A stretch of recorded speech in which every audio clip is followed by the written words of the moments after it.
Bem, o tema que me deram foi sobre uma espiritualidade relevante e que, assim, a princípio me pareceu um pouco contraditório, uma contradição de termos, né?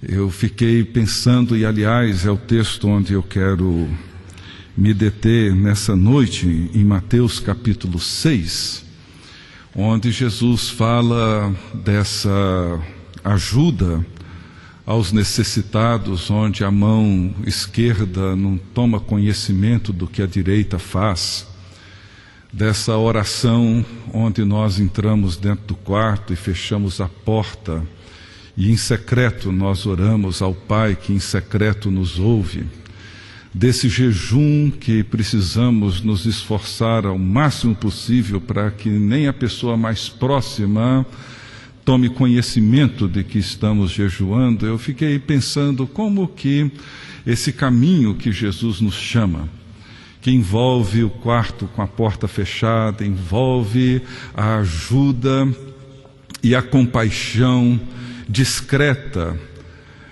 anônima, que envolve uma espiritualidade, o jejum, oração, onde ao invés de levantar nos lugares públicos e ao invés de uma prática de jejum tão visível, Jesus nos propõe um caminho tão discreto.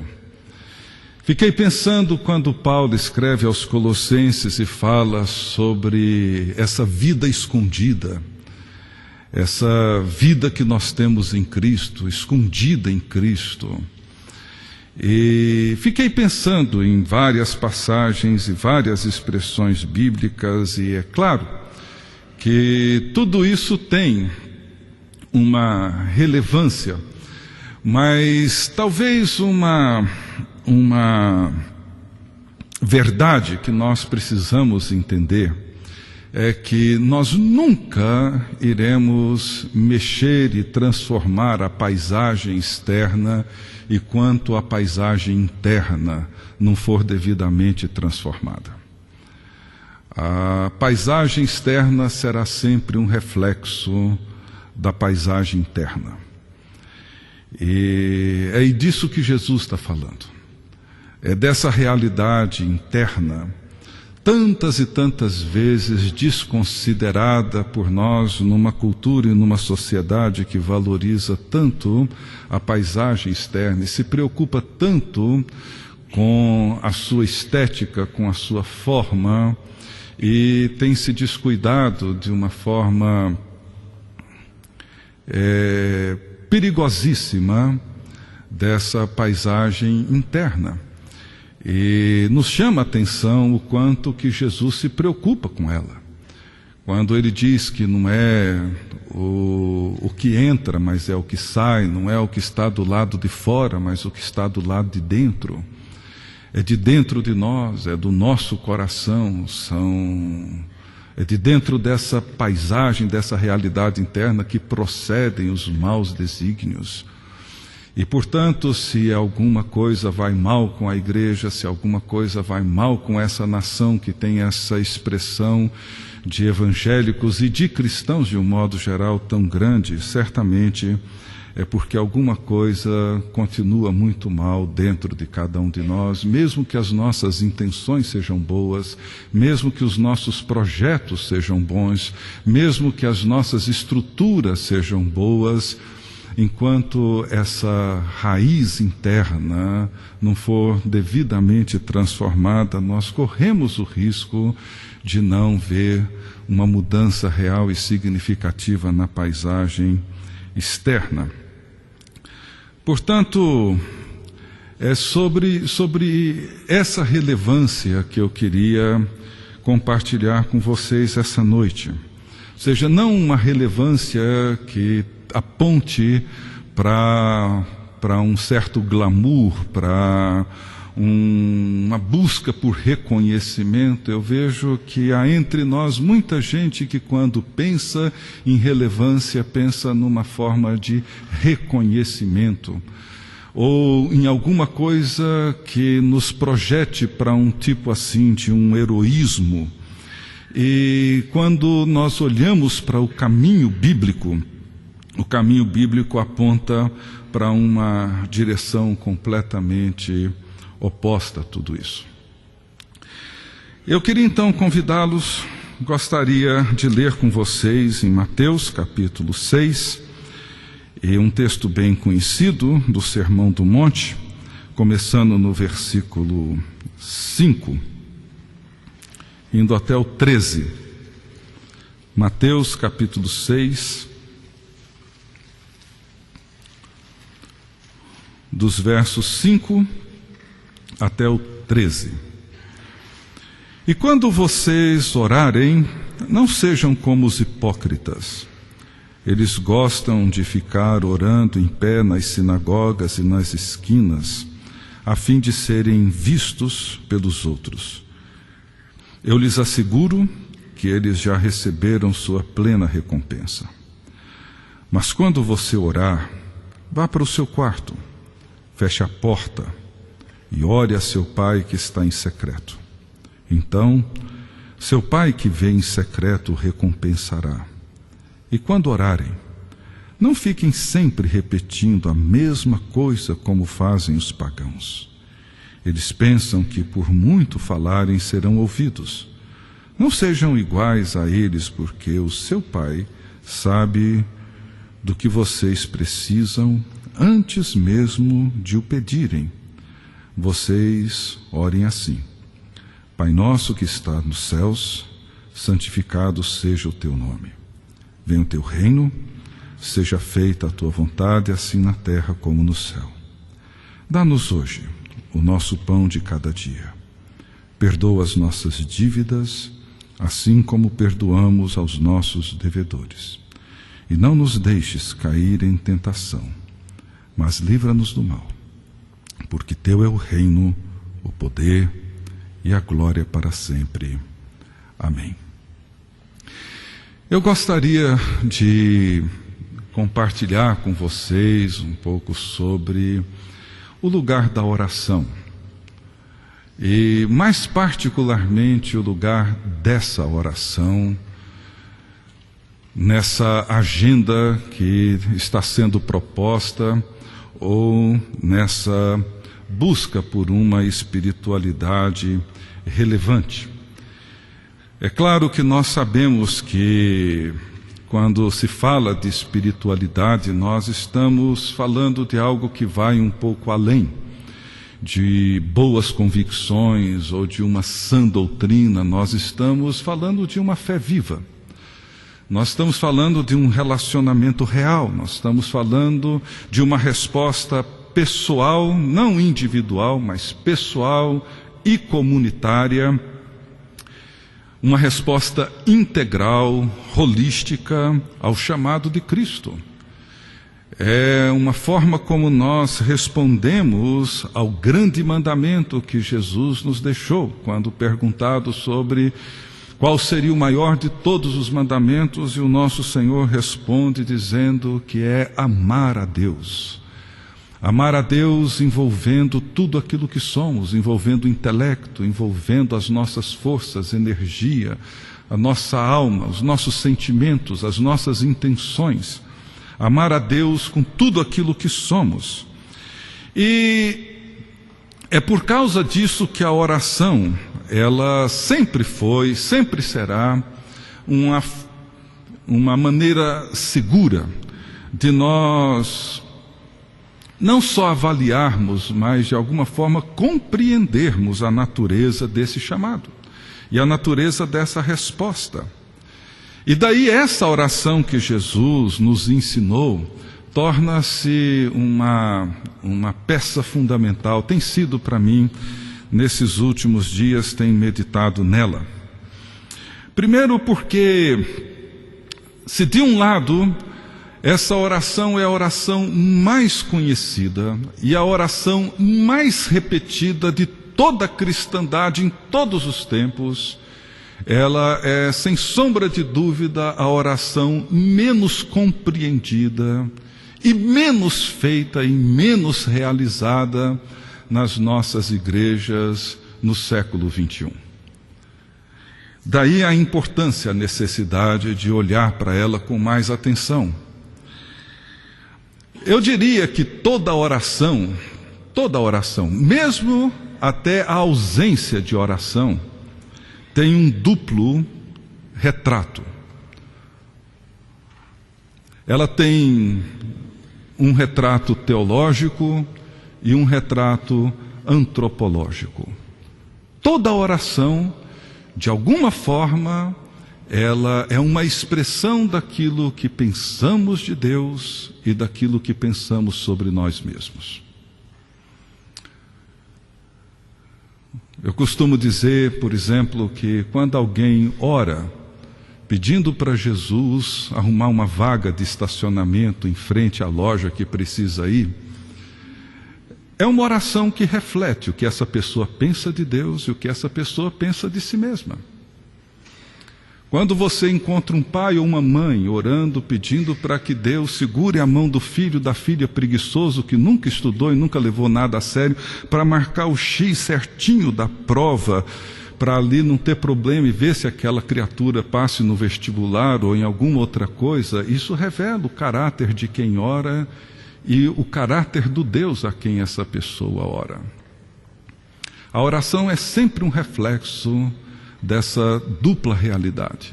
Ela é sempre um reflexo da teologia e da antropologia. Ela sempre reflete Deus e aquele que ora. Ela é sempre um retrato. Por isso nós precisamos olhar com muita atenção para a nossa vida de oração. Ela está sempre mostrando isso. Muitas vezes a imagem que temos de Deus é uma imagem tão corrupta, de um Deus tão injusto, quanto a corrupção que nós alimentamos dentro de cada um de nós. Ela revela a mesma coisa. Quando um dos nossos crentes volta dos Estados Unidos trazendo aquele mundo de bugiganga dentro da mala e ora para Jesus fechar os olhos da alfândega para poder entrar com aquele negócio sem ter que pagar imposto, é a mesma coisa de outros que têm influência e cacife, que passa pela alfândega, deixa lá a sua gorjetazinha para poder passar sem que ninguém veja. A mesma coisa. Talvez grande parte da nossa crise ética que nós estamos discutindo aqui hoje tem muito a ver com as nossas orações. Tem a ver com o que nós pensamos de Deus e tem a ver com o que nós somos diante de Deus. Tem a ver com o que nós pedimos, tem a ver com as nossas súplicas. É interessante notar que Tiago, ele escreve dizendo que pedimos, que oramos, mas que oramos mal. Quer dizer, existe uma oração que é uma oração mal feita. Existem súplicas nas nossas orações que, como diz Tiago, elas refletem os prazeres mais mesquinhos, as ambições mais ridículas, mais tolas que acalentamos. E ele diz que fazemos e oramos de forma completamente confusa e inadequada. Mas, por outro lado, nós precisamos reconhecer sempre que nós não sabemos orar. Paulo reconhece isso, não sabemos orar como convém, e o Espírito permanece intercedendo por nós, transformando as nossas orações inadequadas naquilo que realmente precisa ser feito e nas súplicas que de fato precisamos fazer. Mas essa oração que Jesus ensinou é a resposta de Jesus à pergunta dos seus discípulos quando se aproximam dele dizendo: Senhor, ensina-nos a orar. Ensina-nos a orar. Nós não sabemos. E talvez essa seja a nossa súplica. E essa é uma oração que tem uma riqueza imensa. Ela traz para nós uma infinidade de... um cenário, abre diante de nós um cenário tão rico, tão extraordinário, que certamente engloba tudo isso que nós temos conversado. Quem dera se voltássemos uma vez mais para Jesus dizendo: Senhor, ensina-nos a orar, nós queremos aprender a orar como o Senhor mesmo orou.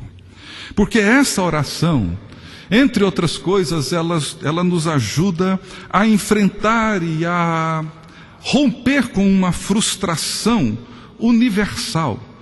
Se há uma coisa que todos nós, em algum momento e de alguma forma, nos sentimos frustrados, tem a ver com isso, tem a ver com essa sensação de que nós estamos sempre em débito, nós estamos agindo de maneira sempre inconveniente, confusa, nos sentimos deficitários na nossa experiência de oração. E aqui Jesus nos ensina a orar do jeito que Deus deseja que oremos. Aqui está uma oração que Jesus nos ensina a orar, a oração que Jesus mesmo ora, e uma oração que certamente o Pai deseja ouvir e que seguramente irá responder sempre. Nessa oração, Jesus revela a nós o coração do Deus vivo. Nos revela onde é que está o coração do Pai. E o coração do Pai está na santidade do seu nome, na presença do seu reino, na sua vontade boa e perfeita, dando-nos aquilo que nós de fato necessitamos cada dia, cancelando nossas dívidas, ensinando-nos a cancelar a dívida daqueles que nos devem, nos orientando, nos protegendo, nos ajudando a discernir o mal, para escolher aquilo que é justo e aquilo que é verdadeiro. Essa oração, ela integra o céu com a terra. O eixo dessa oração é que todas as vezes que nós oramos, nós estamos dizendo assim na terra como no céu. Santifica o teu nome assim na terra como no céu. Venha o teu reino assim na terra como no céu. Seja feita a tua vontade assim na terra como no céu. Ou seja, é a oração que integra tudo aquilo que nós somos e tudo aquilo que nós fazemos aqui, e tudo aquilo quanto Deus é, e tudo aquilo quanto Deus tem feito em Cristo Jesus. É a forma como essas coisas se integram, como elas se juntam. Por isso que essa oração nos envolve por inteiro. É, sem sombra de dúvida, o melhor presente que Jesus nos deixou. É a oração desse povo peregrino. É a oração desse novo Israel de Deus. É a oração da nova humanidade. É a oração da nova criação de Deus. É a oração que define e que preserva a identidade do povo de Deus. É a oração que nos molda ao caráter de Jesus. Por exemplo, veja os pronomes dessa oração. A partir deles nós conseguimos entender o ritmo dela. São 6 súplicas nessa oração. As 3 primeiras, os pronomes são teu, teu, tua. Nós começamos a orar dizendo: santificado seja teu nome, venha a nós o teu reino, seja feita a tua vontade. E as 3 súplicas seguintes, os pronomes são nós, nosso, nos, o pão nosso de cada dia, perdoa as nossas dívidas, livra-nos do mal. Mas as primeiras 3 súplicas é teu nome, teu reino, tua vontade. Jesus nos ensina a orar, começando sempre com a agenda dele, nunca com a nossa. Nós oramos sempre a partir da agenda de Jesus, nunca com a nossa. Se aprendemos a oração dele, começamos com ele, começamos com seu nome, começamos com seu reino, começamos com a sua vontade, nunca comigo, com a minha necessidade, com as minhas demandas, com os meus problemas, com as minhas crises, com as minhas lutas. Não, nós começamos sempre com essa agenda de Deus, teu nome, teu reino, tua vontade. É por aí que nós começamos, sempre. Quando nós olhamos os verbos e vemos esse imperativo santificado, venha a nós, seja feita. Todos esses verbos apontam para essa realidade, ou seja, somente Deus pode tornar seu nome santo, somente Deus pode trazer seu reino, somente Deus pode tornar a sua vontade real, somente Deus pode nos sustentar, somente Deus pode nos perdoar, somente Deus pode nos livrar do mal. Não somos nós que fazemos isso, é uma oração que sempre nos remete de volta para aquilo que Deus está fazendo e não para aquilo que eu ou você estamos fazendo.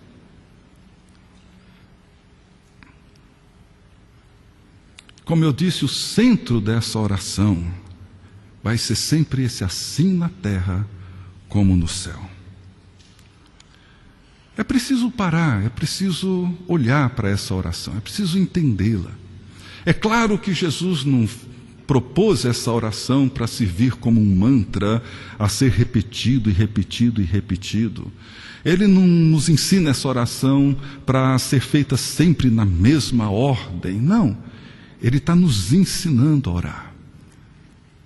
E é preciso entender essa oração, compreendê-la e fazer com que todas as nossas orações se sujeitem a esse modelo, a essa proposta, a essa agenda, a essa oração que Jesus nos ensinou. Veja que um dos temas centrais quando nós falamos da vida espiritual ou da espiritualidade da igreja envolve essa compreensão da paternidade de Deus. É dentro desse contexto que Jesus ensina os seus discípulos a orarem. Dizendo, olha, vocês ao orarem, não sejam como aqueles que não conhecem Deus, não conhecem Abba, não conhecem o Pai. Aqueles que presumem que pelo seu muito falar serão ouvidos. Não.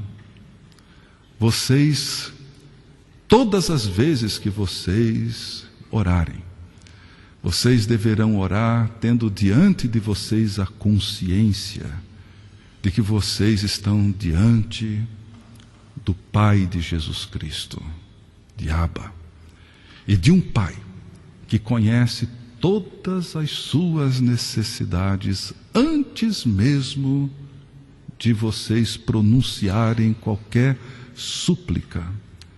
Você que se coloca diante de Deus assim, diante de um Pai que sabe exatamente tudo o que você precisa. Se não me engano, foi Gordon MacDonald que teve essa influência tão grande em tantos cristãos, e principalmente escritores, que numa das suas orações ele orou dizendo: Senhor, as minhas orações fluem daquilo que eu não sou, mas certamente as tuas respostas farão de mim o que eu devo ser. As nossas orações muitas vezes nascem dos nossos medos, nascem das nossas lutas internas, da nossa ignorância, da nossa incapacidade de compreender a realidade que nos envolve. Não sabemos o que orar, não conhecemos sequer as nossas necessidades.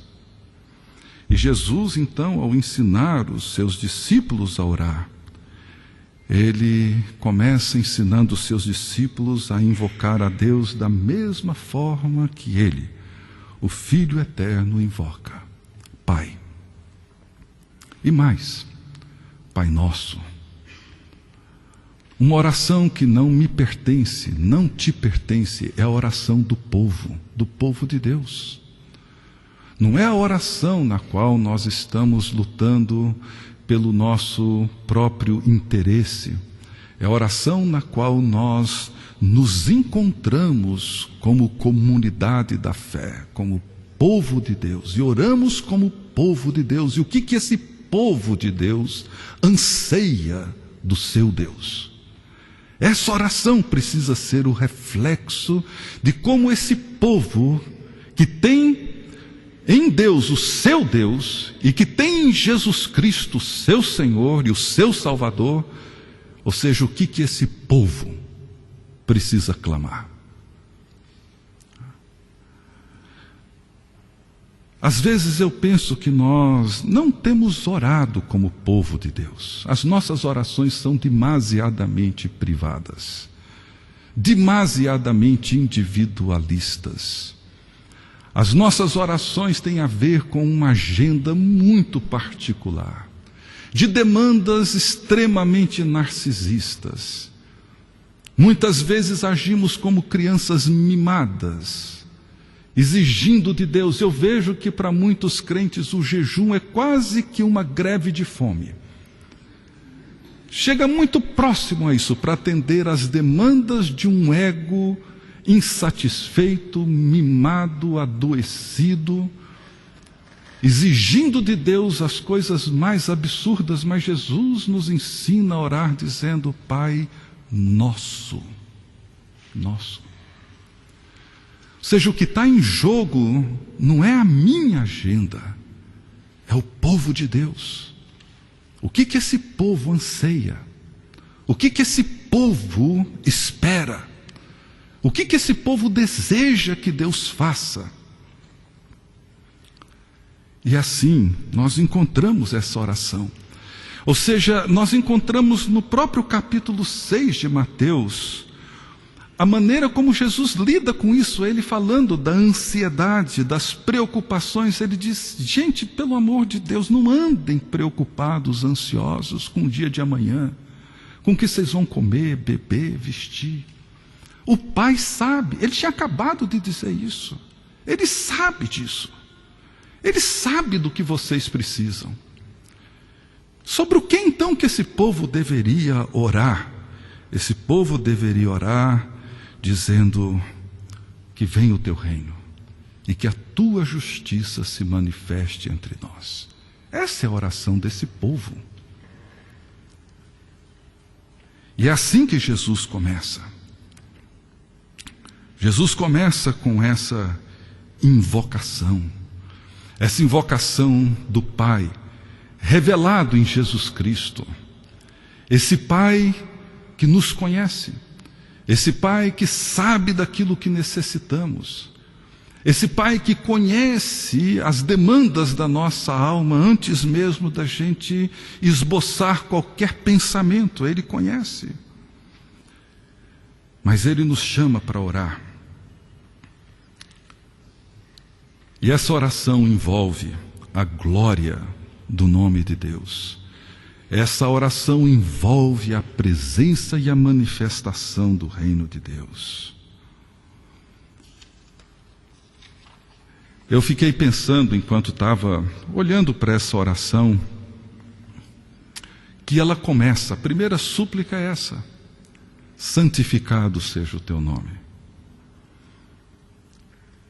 Por que Jesus começa por aí? Poderia começar com um reino, poderia começar com a justiça, coisas mais concretas, mais fáceis da gente lidar com elas. Um nome, principalmente numa cultura tão secularizada como a nossa, onde nome não significa absolutamente nada. Mas é exatamente aqui que Jesus começa. E Ele começa por aí porque no centro, no coração da vida e da missão de Jesus está a sua paixão pela santidade do nome do Pai. Isso fica evidente numa outra oração de Jesus, no Evangelho de João, conhecida como a oração sacerdotal de Jesus, João 17, onde Jesus começa assim, orando: Pai, chegou a hora. Glorifica o teu Filho, para que teu Filho te glorifique. No verso 4, eu te glorifiquei na terra, completando a obra que me destes para fazer. Então, como foi que ele glorificou o Pai? Veja no versículo 6, eu revelei teu nome àqueles que do mundo me deste. Eles eram teus, tu os deste a mim, e eles têm obedecido a tua palavra. Versículo 12, enquanto estava com eles, eu os protegi e os guardei no nome que me deste. nenhum deles se perdeu, a não ser aquele que estava destinado à perdição. O verso 26, já lá no final da oração: eu os fiz conhecer o teu nome, e continuarei a fazê-lo, a fim de que o amor que tens por mim esteja neles, e eu neles esteja. Toda a vida de Jesus foi para tornar o nome do seu Pai, o nome de Deus, santo, manifestar a santidade do nome de Deus. Há uma oração de Jesus que me chama muita atenção, em João capítulo 12, se não me engano, verso 28, quando Jesus diz assim: agora está angustiada a minha alma. E que direi eu? Pai, salva-me dessa hora. Veja bem, Jesus estava se preparando para orar, vivendo um dos momentos mais dramáticos da sua vida. A sua alma profundamente angustiada. E ele então pergunta para si mesmo: como é que eu vou orar? Qual deve ser a pauta da minha oração? Poderia dizer: Pai, me livra dessa hora, me salva desse momento, me tira dessa enrascada, me livra dessa angústia. Poderia ser. Talvez a oração que a maioria de nós faria, certamente a oração que eu faria. Mas Jesus diz não. E ele ora uma oração muito singela, muito curta, dizendo: Pai, glorifica o teu nome. E daí ele ouve uma voz do céu dizendo: eu já glorifiquei e ainda o glorificarei. Fico me lembrando das palavras do Dr. Shedd ontem à noite, dizendo que uma igreja relevante é uma igreja que vive para a glória de Deus. Jesus, no momento mais dramático da sua vida, ao invés de orar dizendo: Pai, me livra desse momento, ele diz: não, foi para esse momento, foi para essa hora, foi precisamente para esse fim que eu vim. Então a sua oração é simples: glorifica o teu nome. É por aí que Jesus começa. Toda a vida de Jesus teve essa finalidade, teve esse sentido, foi orientada por essa realidade. Não teria tempo para poder pensar no significado de nome a partir da Bíblia, da cultura judaica. Mas o nome, nós sabemos que ele manifesta o caráter da pessoa que o carrega. Quando nós vemos no quarto mandamento sobre o tomar o nome de Deus em vão, ou seja, tomar o nome de Deus em vão é muito mais do que simplesmente brincar com o nome de Deus. É desconhecer o caráter daquele que traz consigo esse nome. E muitas vezes, quando nós usamos o nome de Deus para aquilo que Deus não empresta o seu nome para ser usado, quando nós usamos o nome de Deus para atender ou para clamar pelas mesquinharias e pelas vaidades fúteis do nosso dia a dia, nós estamos tomando o seu nome em vão, tomando o nome de Deus para fazer aquilo para o qual Deus não se presta para fazer. Ele não empresta o seu nome para fazer aquilo que o seu próprio caráter nega, rejeita e abomina. E quando eu então digo santificado seja o teu nome, eu estou dizendo santificado seja o teu caráter, santificado seja tudo aquilo que és, santificado seja tudo aquilo que tens revelado sobre ti mesmo. Significa reconhecer, ter a consciência da natureza do nome santo de Deus. Nós não santificamos o nome de Deus. O nome de Deus é santo. Nós não estamos orando dizendo: Senhor, deixe-me santificar o teu nome. Não. Santificado seja o teu nome. O que fazemos ao orar é reconhecer e tratar o nome de Deus com aquilo que o nome de Deus representa em si mesmo. Santificado significa honrado seja o teu nome, majestoso seja o teu nome, glorioso seja o teu nome, como o salmista diz: ó Senhor, Senhor nosso, quão magnífico em toda a terra é o teu nome, pois expuseste nos céus a tua majestade. São inúmeros salmos onde o salmista expressa isso. Não existe nenhuma outra forma mais real de entrar na oração do que começar pelo reconhecimento de quem Deus é. O Catecismo de Heidelberg, de 1563, respondendo a essa pergunta sobre a oração, qual a primeira petição, ele diz assim: santificado seja o teu nome, isto é, ajuda-nos, primeiro de tudo, a conhecer-te e louvar-te por todas as tuas obras, pelas quais brilham o teu poder onipotente, a tua sabedoria, bondade, justiça, misericórdia e verdade, e de tal modo disciplina toda a nossa vida no que diz respeito a pensamento, palavras e obras, que teu nome nunca seja blasfemado por nossa causa, mas seja sempre honrado e louvado. Deixa eu andar mais rápido. Começar por aí nos ajuda a evitar essas manipulações tão comuns na espiritualidade do nosso povo. O Velho Testamento é cheio de expressões que nos ajudam a entender que Deus sempre age por causa do seu nome.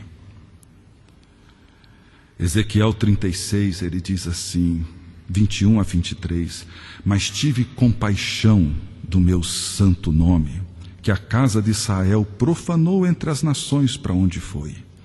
Dize, portanto, à casa de Israel, assim diz o Senhor Deus, não é por amor de vós que eu faço isso, ó casa de Israel, mas pelo meu santo nome, que profanastes entre as nações para onde fostes. Vindicarei a santidade do meu grande nome, que foi profanado entre as nações, o qual profanastes no meio delas. As nações saberão que eu sou o Senhor, diz o Senhor Deus, quando eu vindicar a minha santidade perante elas. Você entende por que a gente começa por aí? Por que a primeira súplica é a primeira súplica? Por que começamos com a santidade e a glória de Deus? O sentido primário da oração, o sentido primário da igreja é a honra do Deus a quem a igreja serve. Jesus prossegue nessa oração dizendo: venha a nós o teu reino. Eu um tempo atrás estava meditando naquela passagem do final de Atos 2, descrevendo a igreja de Atos 2. E diz assim: e perseveravam na doutrina dos apóstolos, na comunhão, no partir do pão e nas orações. Em cada alma havia temor. Muitos prodígios e sinais eram feitos por intermédio dos apóstolos. Todos os que creram estavam juntos e tinham tudo em comum. Vendiam as suas propriedades e bens, distribuindo o produto entre todos à medida que alguém tinha necessidade. Diariamente perseveravam unânimes no templo, partiam o pão de casa em casa e tomavam as suas refeições com alegria e singeleza de coração, louvando a Deus e contando com a simpatia de todo o povo, e enquanto isso acrescentava-lhes o Senhor dia a dia os que iam sendo salvos. Para mim, essa era uma igreja que orava dizendo: venha o teu reino, venha a nós o teu reino, assim na terra como nos céus. E de repente você vê uma igreja com essa descrição magnífica, com essa beleza extraordinária que nos empolga tanto. Esses irmãos e irmãs que estavam juntos, tinham tudo em comum, vendiam suas propriedades e bens, distribuindo o resultado daquilo na medida que alguém tinha necessidade. Perseveravam, unânimes, oravam, partilhavam pão de casa em casa, tomavam suas refeições com alegria, com singeleza de coração. Nós oramos por isso. Eu me dei conta quando eu estava olhando, falei: eu não oro, não tenho orado por isso. E pior, eu não quero isso. Eu sou moderno demais, pós-moderno demais, individualista demais, narcisista demais, para querer abrir minha casa, abrir minhas coisas, abrir meus bens, repartir minhas coisas com quem tem necessidade. Queremos isso? Não. E por não querer isso, nós oramos uma oração completamente contrária que Jesus ensinou. Aqui está uma igreja que orava dizendo: venha o teu reino. Venha o teu reino, assim na terra como nos céus. E de repente estava essa igreja encantada com a palavra de Deus, encantada com o que Deus estava fazendo. Essa igreja encantada com a nova comunidade que estava surgindo ali daquela obra extraordinária do Espírito. Estava ali uma igreja onde as suas grandes ambições de repente foram transformadas. E os seus grandes anseios deixaram de ser a sua fortuna, os seus bens, o seu sucesso, a sua segurança econômica, e passou a ser o bem do outro, o bem-estar do próximo. Pai nosso, santificado seja o teu nome, venha o teu reino, assim na terra como nos céus. Está aqui, Deus ouve, a coisa acontece. Essa igreja estava vivendo isso. Ela foi relevante porque a paisagem interna foi transformada, mudou a paisagem externa. Era esse o seu desejo. O seu desejo não era o melhor carro, a melhor casa, o melhor isso, o melhor aquilo. Teu reino, vem o teu reino. Tu és o nosso Pai. Queremos cuidar uns dos outros. Manifesta o teu reino entre nós. Manifesta o teu reino fazendo com que nós amemos mais a tua palavra. Manifesta o teu reino ajudando-nos a submeter mais uns aos outros e a ti. Manifesta o teu reino entre nós, sendo o Senhor mesmo o nosso rei, o nosso Senhor. Manifesta o teu reino fazendo da nossa comunidade a comunidade que tu queres que nós sejamos. Manifesta o teu reino de forma que haja justiça entre nós. E estava ali, Deus ouve. Deus responde. Essa é a oração que Deus gosta de ouvir e que Ele sempre responde. Vem o teu reino, Pai nosso, santificado seja o teu nome. E aqui nós vemos o retrato de uma igreja que estava vivendo isso, porque seguramente era isso que ela orava.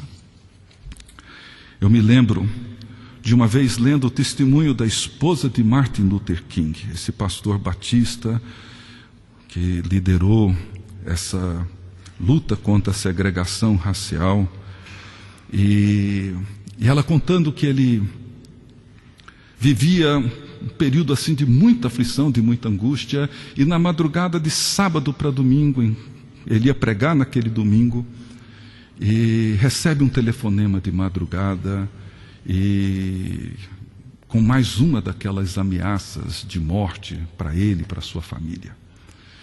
E ela conta que ele já havia recebido muitas ameaças, mas aquela em particular o deixou bastante desorientado, preocupado, aflito. Ele levantou, foi para a cozinha, preparou um café, sentou na mesa, pensou naquilo tudo e orou dizendo assim, isso depois ele compartilha com ela: Senhor, tenho estado de pé por aquilo que creio ser justo. As pessoas estão olhando para mim, pela minha liderança. Se eu permanecer diante deles sem força e sem coragem, eles fracassarão. Mas estou no fim das minhas forças. Não tenho mais energia. Não tenho mais nada. Cheguei num ponto onde não consigo mais seguir sozinho. E ele, mais tarde, quando compartilhou com a sua esposa, ele disse assim: naquele momento, experimentei a presença de Deus como nunca havia experimentado antes. Parecia que sua voz me dizia assim: permaneça de pé pela justiça, permaneça de pé pela verdade, e eu estarei com você sempre. E daí ele diz que se levantou daquela mesa, tomado por uma nova coragem e confiança, pronto para encarar o que tinha pela frente, pregou o sermão no dia seguinte. Um tempo depois, anos depois, ele foi assassinado, sabemos disso, mas a sua oração foi essa: venha o teu reino. Pai nosso, manifeste a tua justiça, manifeste o teu reino. Olha para isso que está acontecendo com o teu povo. Essa opressão, essa desgraça que eles vivem, essa situação é intolerável. Vem, traga o teu reino, manifesta o teu reino de justiça e de poder, transforma os corações endurecidos. E Deus responde. E a coisa acontece, porque Deus sempre responde à oração que o seu Filho nos ensinou a orar e a oração que o seu Filho sempre fez. Não há nada mais radical para nós como cristãos hoje do que orar dizendo: venha o teu reino. Hoje de manhã, à tarde, o pastor Ed falou muito sobre isso, sobre essa leitura a partir dessa hermenêutica do reino de Deus. Aliás, esse livro Simplesmente Cristão, esse autor N.T. Wright, talvez seja hoje o teólogo que melhor tem conseguido recuperar a figura histórica de Jesus. Mas o que significa é que o reino de Deus, quando nós invocamos, quando nós suplicamos, nós estamos suplicando pelo reinado, pelo governo de Deus entre nós e sobre nós. Estamos invocando um rei, e um rei que governe sobre nós. Estamos nos submetendo ao seu governo. Quando nós oramos assim, estamos reconhecendo que não existe nada mais importante do que o que ele tem feito e o que ele irá fazer. O sermão de Jesus em Nazaré, que resumia toda a expectativa dos judeus acerca do Messias, nessa história linear que os judeus sempre viveram.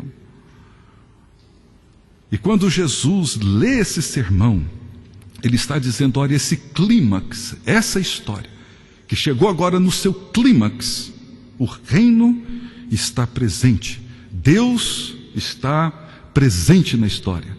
Jesus está anunciando: o reino chegou, estabelecendo uma nova ordem, dando fim a essa tirania do pecado. Não somos nós que trazemos o reino, como não somos nós que tornamos o nome de Deus santo. Só Deus santifica o seu nome, só Deus traz o seu reino. A nossa súplica é a expressão do nosso desejo de ver esse reino que é dele, e esse reino que já foi manifestado por ele, que se manifestará no fim com toda a sua glória, é dizer: Senhor, vem, manifesta o teu reino entre nós. Mas para isso nós precisamos ser como aquele homem daquela parábola que Jesus contou, dizendo que descobriu um tesouro imenso, um tesouro extraordinário, e vendeu tudo quanto tinha e focou toda a sua atenção ali. É por isso que Jesus nos chama para tomar a cruz, para segui-lo. Bonhoeffer escreveu um livro muito bom sobre o custo do discipulado. E eu pensei, falei, seria bom alguém escrever um livro sobre o custo do não discipulado. Porque, gente, eu posso olhar para a Bíblia e ver: puxa, amar os meus inimigos é muito difícil. Mas pense em não amá-los, é muito pior. Se você diz: é difícil honrar pai e mãe, cumprir os mandamentos de Deus, pense em não fazê-lo. Hoje, quantos de nós arrastamos anos e anos da nossa vida com crises emocionais, psíquicas imensas, simplesmente porque estamos presos a mágoas no passado, por não responder aos mandamentos de Deus? O custo do não discipulado é infinitamente pior. Se você pensa que é difícil tomar a cruz para seguir a Cristo, experimente não tomá-la, e você vai ver onde é que você vai parar. Quando Jesus nos chama para tomar a cruz, ele não está propondo algo cruel, ele está propondo esse caminho de libertação, esse caminho de vida.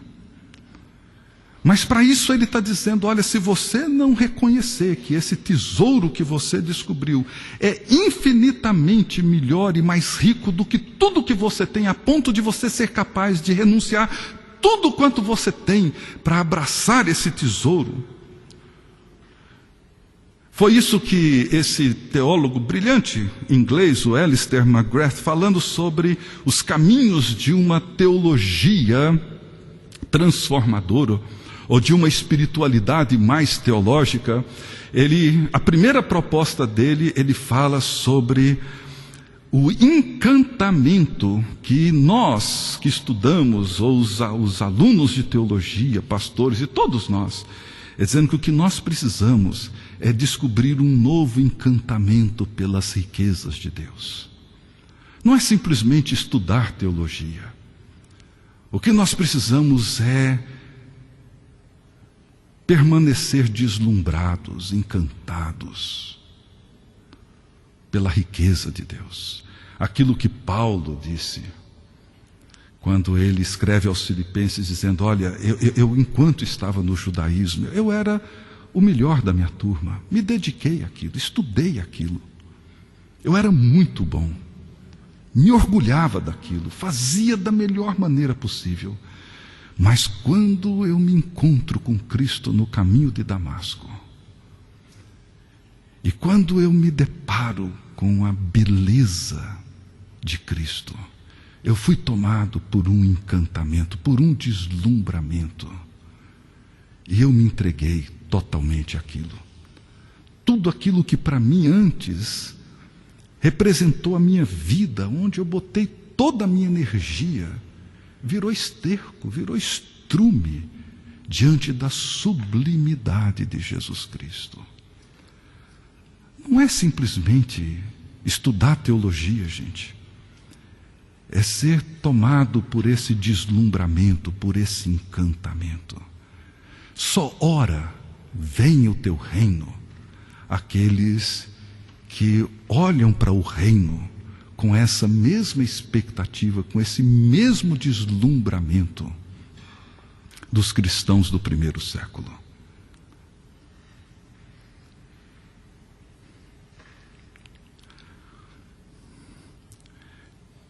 É disso que Jesus está dizendo. O reino de Deus é esse jeito que Deus quer que o seu povo viva. É o governo de Deus sobre o seu povo. É a restauração da nova humanidade. É aquele retrato que o Sermão do Monte pinta. Quando nós suplicamos: venha o teu reino, assim na terra como nos céus, nós estamos orando mais ou menos assim: Pai, antecipa essas coisas, manifesta o teu governo, quebra todas as nossas resistências, torna-nos mais obedientes aos teus mandamentos, à tua palavra, enche-nos de compaixão, manifeste entre nós a tua justiça. Devemos orar sempre: Pai, torna-nos mais humildes, mais mansos, mais puros, de forma que vejamos o teu reino e vivamos do jeito que o teu Filho, o teu Santo Filho nos ensinou a viver. Pai, cura a nossa cegueira, para que contemplemos a realidade com os mesmos olhos que o teu Filho contemplou. Pai, transforma o nosso medo em coragem, para que amemos a justiça e busquemos a verdade como o Senhor deseja que façamos. Pai, faça de nós instrumentos da tua paz. Usa-nos para levantar os abatidos, socorrer os necessitados. Usa-nos para restaurar os que têm o coração ferido, abrir os olhos dos cegos, ajudar os paralíticos a andarem. Pai, não nos deixe andar ansiosos em relação ao futuro, comida, bebida, roupa, moradia e outras coisas que consomem as nossas forças, as nossas energias. Ajude-nos a crer que cuidas de nós. E enche-nos de paixão pelo teu reino, pela tua justiça, certo de que as coisas necessárias nos serão acrescentadas. Reverte, ó Pai, a ação do pecado. Manifeste entre nós os teus mandamentos justos e bons. Usa-nos como ministros, ministras da reconciliação. Restaure a humanidade corrompida. Reine soberanamente sobre a tua criação. Essa oração, meus queridos irmãos e irmãs, Deus responde sempre. Sempre. Agora, é uma oração que tem implicações sobre a nossa conversão, tem implicações sobre a nossa identidade. Somos chamados por Cristo para isso, para entrar no seu reino. Estava comentando com o Ed hoje à tarde, depois da palestra dele, que muitas vezes a gente chega para as pessoas e pergunta: quem quer aceitar Jesus no coração? Quem quer entregar o coração para Jesus? O que isso significa? O que nós estamos dizendo com isso? Talvez a pergunta que Jesus faria seria mais ou menos assim: você quer entrar para o reino? Quer? Bom, se você quer, se você não se fizer como uma criança, não for humilde, pobre de espírito, não tem chance, esqueça. Você quer entrar? Nem todo o que me diz Senhor, Senhor entrará, mas aquele que faz a vontade do meu Pai, esse entra. Você quer entrar? Se a sua justiça não exceder em muito a dos escribas e fariseus, jamais você entrará no reino. Você quer entrar? Esse é o convite de Jesus. Não é um convite abstrato. Quem quer me receber no coração, levanta a mão. Não. Não se trata disso. Quando Jesus disse para Zaqueu, hoje entrou salvação nessa casa, não é porque Zaqueu recebeu Jesus no coração. Ele entendeu que o rei chegou. Ele entendeu que o reino está presente. Ele entendeu que o Messias chegou. Esse é o convite. Bom, vamos em frente rapidinho agora. Na terceira súplica, Jesus nos ensina a orar: seja feita a tua vontade, assim na terra como nos céus. Acho que uma das vantagens da gente ir envelhecendo é que a gente vai descobrindo e sendo tomado assim por uma consciência de que a gente realmente não sabe o que importa. Houve um tempo em que eu parecia muito seguro de tudo que eu queria, de tudo que eu achava que era importante. Mas a gente vai crescendo e vai descobrindo que a vida é muito complexa. Vai descobrindo que as necessidades são muito complexas, a história é muito complexa. Nos tornamos mais conscientes da complexidade da vontade, da complexidade da alma, do corpo, dos sentimentos. E vivemos esses conflitos. Nós queremos aventura, mas queremos estabilidade. Nós queremos sucesso, mas ao mesmo tempo queremos relacionamento, queremos pertencer a alguma coisa.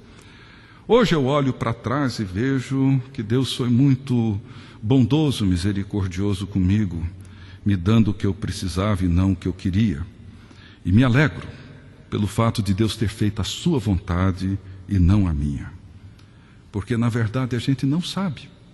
Daí a importância dessa oração. Mas o problema é que nós somos cegos. Mas oramos para Deus nos dar um óculos escuro. Nós estamos presos nas nossas paixões mais mesquinhas. E oramos talvez por um ar-condicionado na prisão. Ou seja, o fato de nós não sabermos exatamente aquilo que nós necessitamos faz de nós reféns da nossa própria ignorância. Quando Paulo diz que a vontade de Deus é boa, é perfeita, é porque ele viveu o suficiente para perceber que isso é verdade. E ele exorta a igreja de Roma a ser transformada pela renovação da sua mente. Você ora por isso. Ao invés de orar pelo sucesso, ao invés de orar por... Você ora, fala: Senhor, transforma a minha mente, muda o meu jeito de pensar. Jesus disse: olha, a minha comida e a minha bebida é isso, é fazer a vontade do meu Pai. Eu vejo assim no meu convívio pastoral que a nossa compreensão da vontade de Deus é sempre muito negativa, é às vezes quase que um sentimento de resignação. Bem, já que não tem nenhuma outra alternativa, seja feita a tua vontade. Uma coisa mais ou menos assim, né? Ou diante de uma fatalidade, bem, essa foi a vontade de Deus, né? É assim que Ele quer. Não era bem o que eu queria, mas seja feita a tua vontade, né? Ou seja, não é, essa é uma oração que precisa ser feita com paixão e com grande expectativa. A vontade de Deus revela esse propósito glorioso de Deus. Quando olhamos para a criação, nós vemos lá que Deus olha e vê que tudo era bom. E Ele nos coloca nesse jardim, diz: cuidem desse jardim, sejam mordomos desse jardim. A sua vontade é expressa nesse desejo de Deus em reverter o mal que o pecado criou. E é com esse espírito que Paulo celebra o propósito de Deus naquela longa sentença de Efésios 1, que tudo o que Deus fez, Ele fez de acordo com a sua vontade eterna.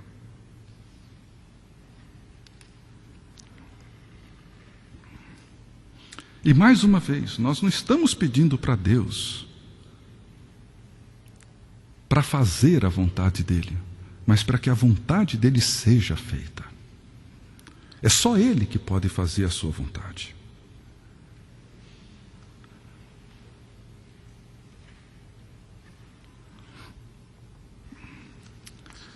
Bem, gente, o tempo está correndo. O que eu gostaria é que nós, de alguma forma, tomássemos essa oração. Quando nós oramos, seja feita a tua vontade, nós estamos orando, Senhor, que nós sejamos mordomos, responsáveis pela tua criação. Senhor, que nós sejamos meios através dos quais a bênção do Senhor será manifestada a todas as famílias da terra. Senhor, que sejamos livres de tudo aquilo que nos mantém prisioneiros, a mentira, o engano, o pecado. Senhor, que cresçamos nessa liberdade. Senhor, me ajude a responder aos teus mandamentos, porque eles não são pesados. E são os meios pelos quais o Senhor estabeleceu para que experimentássemos essa extraordinária liberdade que temos em Ti. A vontade de Deus, gente, é que vivamos no seu reino. A vontade de Deus é que nós nos relacionemos com Ele. A vontade de Deus é que nós amemos os nossos inimigos. A vontade de Deus é que nós ofereçamos a outra face. A vontade de Deus é que caminhemos o outro quilômetro. A vontade de Deus é que abençoemos aqueles que nos amaldiçoam. A vontade de Deus é que falemos bem daqueles que falam mal de nós. A vontade de Deus é que vivamos com integridade, justiça, verdade diante dEle. Essa é a vontade de Deus. E quando nós olhamos para tudo isso, quem em sã consciência não oraria dizendo: seja feita a tua vontade, assim na terra como nos céus? C.S. Lewis disse certa vez que o nosso grande problema não é que os nossos desejos são reprimidos. Ele falou: o nosso grande problema é que os nossos desejos são pequenos demais. O seu problema, o meu problema, não é que a gente deseja e o nosso desejo é reprimido. Não, é que o nosso desejo é muito limitado, é muito pequeno. As 3 últimas súplicas, e aqui eu encerro rapidamente. Quando ele muda o pronome, quando ele diz o pão nosso, que coisa extraordinária. Nós oramos por intimidade.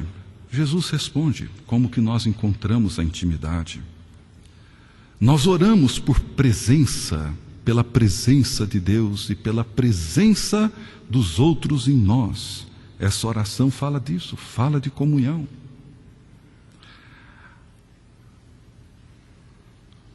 Nós somos tentados muitas vezes a crer que Deus encontra-se presente apenas nas sombras da nossa consciência. Quando nós enfrentamos os problemas sem respostas, quando nós enfrentamos as situações de fronteira, mas que Deus é irrelevante para o pão nosso de cada dia. Uma vez eu estava pensando nisso e comecei a escrever. Acabou se tornando um artigo sobre essa expressão. Fiquei pensando, por que eu oraria o pão nosso de cada dia? Eu faço parte de uma classe econômica que eu tenho pão garantido para o mês inteiro. Eu vou no supermercado e compro o pão da semana toda, do mês todo. Eu sei que no final do mês meu salário cai na minha conta, e eu sei que com aquele salário eu vou poder comprar o pão todo dia. Talvez uma pessoa que levante de manhã e não tem nada na sua despensa e orar: o pão de cada dia dai-nos hoje, faz sentido, mas para uma pessoa como eu, classe média, orar. Mas é porque muitas vezes nós empurramos Deus para esse abismo da consciência, para essa sombra da consciência, quando na verdade Ele entra e quer participar do meu dia a dia.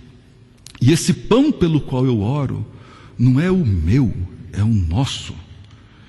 E se há miséria nesse mundo, é porque esse pão nosso não é devidamente repartido. Porque se nós orássemos essa oração desde sempre, teríamos uma compreensão melhor de que esse pão que nós suplicamos não é para mim, é para nós. Não é meu, ele é nosso. Ele envolve essa solidariedade. É interessante que Jesus rejeita na tentação aquela proposta do diabo de transformar pedras em pães. Seria uma saída extraordinária. Como diz o Nowen, se ele transformasse pedras em pães e as enxurradas em cascatas de café com leite, alimentaria a multidão de gente faminta. Olha, o grande problema é como se o diabo dissesse para ele: olha, eu sei que você é um homem bom, compassivo, justo, você sabe que o maior problema da humanidade é a miséria, é a fome. Transforma, resolve esse problema e todo mundo vai cair de joelhos diante de você, reconhecendo que você é o cara. Mas Jesus rejeita. Como é que ele alimenta? Dizendo: dai-lhes vós mesmos de comer. Essa é a via que Jesus escolhe, gente. Essa é a via que ele escolhe. Senhor, mas nós só temos 5 pães e 2 peixes. É tudo que vocês têm? É tudo. Bom, isso aqui vai ser nosso. E todo mundo comeu. Mas precisamos orar o pão nosso de cada dia nos dá hoje. Oramos: perdoa as nossas dívidas. Esse é um tema extenso, talvez o tema predileto. Ontem o Ari deu para a gente uma exposição sobre a graça de Deus extraordinária. Mas sabe, existem 3 palavras na Bíblia relevantes para isso: justiça, misericórdia e graça. Justiça seria mais ou menos assim: quando Deus dá para mim aquilo que eu mereço. Misericórdia, quando Deus não me dá o que eu mereço. E graça, quando Ele me dá o que eu não mereço. E quando nós oramos: perdoa as nossas dívidas, assim como nós perdoamos aos nossos devedores, nós temos que sempre fazer a seguinte pergunta: é possível permanecer diante de Deus como quem espera graça para si e oferece apenas justiça para os outros? É possível? É possível eu permanecer de pé diante de Deus quando o que eu espero dele, para mim, não é o que eu estou disposto a oferecer para os outros? Essa é uma oração que reorienta todos os nossos relacionamentos e faz de nós ministros e ministras da reconciliação. E por fim nós vemos Jesus orando, nos ensinando a orar, dizendo: não nos deixes cair em tentação, mas livra-nos do mal. Nós vivemos sempre esse risco, vivemos sempre essa tentação, esse teste da nossa fé. Quando Jesus nos chama para tomar a cruz, Ele nos chama para assumir esse caminho da obediência, porque a espiritualidade cristã tem a ver fundamentalmente com obediência. A cruz de Jesus, Ele a toma desde cedo. Talvez na tentação seja um marco onde Ele assume a cruz. Ali é como se o diabo entrasse em cena dizendo: olha, como eu disse, transforma essas pedras em pães, resolve esse problema. E mais, sobe no lugar mais alto do templo, espera para ver a hora que o pátio estiver cheio. E aí você pula lá de cima, dá ordem para os anjos. E a hora que você estiver quase para se esborrachar no chão, eles vão te pegar e vão te descer assim, vão te colocar em pé. E essa multidão vai ficar pasma diante de tamanho poder. E mais, está vendo todos os reinos do mundo? Poder deles, poder político, poder econômico, isso é meu, eu posso te dar. E você já imaginou um rei, um presidente, que governe todas essas nações e que tenha todo o poder político e econômico para fazer exatamente o que quer, acabar com a corrupção, acabar com toda essa roubalheira, fazer uma distribuição justa da renda? E é interessante que Jesus diz não, não, não e não. Por quê? Porque o caminho do reino é o caminho que envolve a solidariedade. É o caminho que envolve essa transformação dessa paisagem interna. É o caminho que envolve abrir a minha mesa e convidar o outro para sentar-se nela. É o caminho que me leva a orar o pão nosso, o nosso Pai. Venha o teu reino. É o caminho que me chama para a obediência. Não tem outra alternativa, não tem outro caminho, não tem outra possibilidade senão essa. É desse jeito, como o Ari tem dito aqui, Deus não tem um plano B. O plano é esse, é a igreja, é seu povo, é a sua comunidade, é o novo Israel, é a nova humanidade, é a nova criação. E esse povo, essa nova humanidade, essa nova criação, aprende com Jesus a orar dizendo: Pai nosso que estás nos céus, santificado seja o teu nome, que o teu nome seja honrado, que o teu nome seja glorificado, que todas as minhas ações, no meu trabalho, na minha família, tudo o que eu faço, honre o teu nome, esse nome que é honrado, esse nome que é santo. Não me permita jamais desonrar o teu nome, não me permita jamais blasfemar o teu nome, que eu haja, que eu viva sempre com a consciência de que teu nome é santo. Venha o teu reino, manifeste o teu reino, manifeste a tua justiça.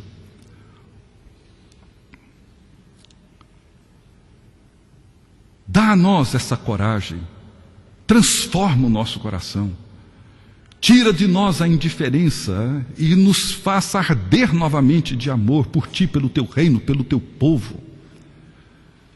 Ensina-nos a desejar a justiça e a buscar a justiça e o Teu reino, certo de que as outras coisas que têm tomado tanto o nosso tempo e tanta a nossa energia, e tantas nossas preocupações e tantas nossas orações, sejam reconhecidas como aquelas coisas que o Senhor vai nos dar, na medida que tivermos necessidade dela, mas que o nosso foco seja o Teu reino, Tua justiça. Ensina-nos a fazer isso. Manifeste a Tua justiça no meu trabalho, manifeste a Tua justiça na minha casa, manifeste a Tua justiça na minha vizinhança. Só, Senhor, manifesta o Teu reino aqui entre nós, que os Teus mandamentos governem a nossa vida, governem as nossas relações.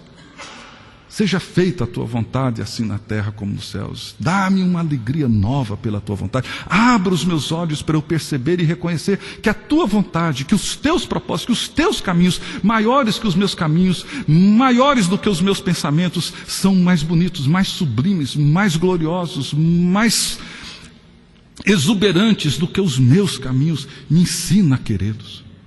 Senhor, o pão nosso dá-nos dia a dia, supra as necessidades nossas do dia a dia, me ajude a entender o que eu preciso, o que eu necessito, me ensina a reconhecer que o Senhor está presente em todas as circunstâncias da minha vida, nas coisas mais ordinárias. Eu não preciso ser relevante e ter um grande nome, ser uma pessoa eloquente e fazer grandes coisas. Eu posso ser extremamente relevante na minha pequena congregação, dentro da minha família, na minha casa, na minha aldeia, na minha vila, no meu lugarzinho pequeno. Eu quero apenas que o pão nosso, as necessidades nossas de cada dia, a comunhão de cada dia, o relacionamento de cada dia, a vida de cada dia, as conversas de cada dia, que o Senhor nos dê isso para cada dia. E eu me coloco diante de Ti para receber de Ti o mesmo que eu quero oferecer para o meu próximo. E abra os meus olhos para eu não cair nas seduções e nas ciladas, nas armadilhas da vida fácil, mas para que eu mantenha os meus olhos na vida real e verdadeira que o Senhor tem para mim, que eu tome a Tua cruz, a minha cruz, e Te siga no caminho da obediência. E que Deus assim nos ensine a orar como Jesus nos ensinou. Vamos nos colocar de pé e vamos orar mais uma vez. Senhor, Te agradecemos por essa hora. Te agradecemos por ter dado aos Teus filhos, servos, Mateus, Lucas, a lembrança dessa oração, de forma, ó Deus, que pudéssemos hoje ter esse padrão, esse modelo, esse jeito que o Senhor nos ensinou a orar. Ó Pai, que essa oração componha as nossas orações. Ó Senhor, que a nossa vida toda ela, seja vivido, ó Deus, para nunca, nunca, jamais blasfemar do teu nome. Seja, ó Deus, suplicando por aquilo que o teu próprio caráter condena, tentando, ó Deus, te usar para atender os caprichos da nossa alma pecaminosa. Tem piedade de nós, Senhor.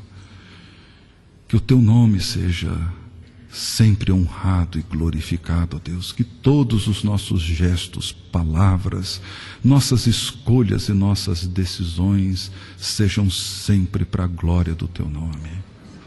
Manifesta teu reino entre nós, Senhor. Realiza a tua vontade entre nós, ó Deus. Torna-nos, Senhor, mais solidários. Ensina-nos, ó Deus, a crer que estás presente em cada detalhe da nossa vida ordinária, comum. Não há nada, não há uma circunstância sequer, não há um dia, não há um minuto onde o Senhor esteja ausente da nossa história, ausente da nossa vida. O Senhor é o Deus que supre os nossos relacionamentos, supre as nossas necessidades básicas. Dá-nos, ó Deus, tudo aquilo que precisamos a cada dia. Não apenas para mim e para os meus irmãos, mas para nós, Senhor, para a tua igreja, para a manifestação do teu nome e do teu reino. Ó Deus bendito, que permaneçamos de pé diante de Ti, clamando por Ti, por perdão, por reconciliação, por graça, misericórdia, por compaixão, ó Deus.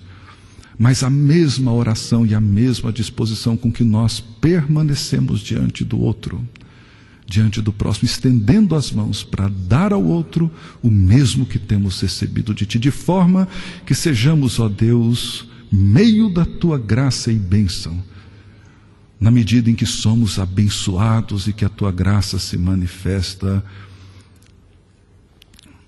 sobre nós, sobre nossas necessidades. Livra-nos, Senhor, das armadilhas, as armadilhas da propaganda. Livra-nos, ó Deus, dessa resistência de olhar e reconhecer e perceber a realidade. Livra-nos, ó Deus, do receio que temos de olhar para dentro de nós mesmos e de perceber a realidade que há dentro de nós. Livra-nos, ó Deus, das seduções que nos são apresentadas todos os dias, os caminhos fáceis, as propostas, ó Deus, que seduzem os nossos olhos, os nossos ouvidos, os nossos sentidos. Ó Deus, livra-nos de tudo isso, de forma, ó Pai, que sejamos conduzidos para essa realidade do Teu reino, não do mundo, ó Deus, com toda a sua escuridão, com todas as suas trevas, com toda a sua mentira, com todo o seu engodo. Mas, ó Deus, abra os nossos olhos para que a verdade da Tua palavra nos conduza a cada dia. Ajude-nos, ó Deus. É o que nós Te suplicamos no nome de Jesus Cristo, nosso Salvador. Amém.